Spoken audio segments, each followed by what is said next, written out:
Piles म्हणजे काय? खूप जणांना पडणारा हा प्रश्न असतो की पाईल्स आणि मूळव्याध यामध्ये फरक काय? खरं तर पाईल्सलाच मराठीमध्ये मूळव्याध म्हटलं तरी चालू शकतं.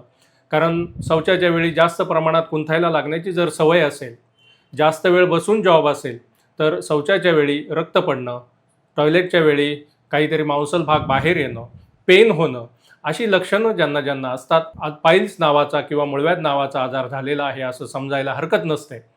आणि त्या मूळव्याधाचा सुद्धा प्रकारानुसार वर्गीकरण करावं लागतं. जसे काही मूळव्याध हे पहिल्या अवस्थेतले असतात, काही तिसऱ्या अवस्थेतले असतात, काही दुसऱ्या अवस्थेतले असतात आणि काही अगदी टोकाला गेलेले चौथ्या अवस्थेतलेही असतात.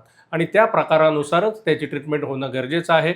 म्हणून या पाईलचं निदान व्यवस्थित होणं गरजेचं आहे. म्हणून केवळ गावठी उपचार न घेता वेळीच तज्ज्ञ डॉक्टरांचा सल्ला घ्या की जेणेकरून आपल्या पाईल्सपासून आपण पूर्णपणे कायमस्वरूपी मुक्त राहू.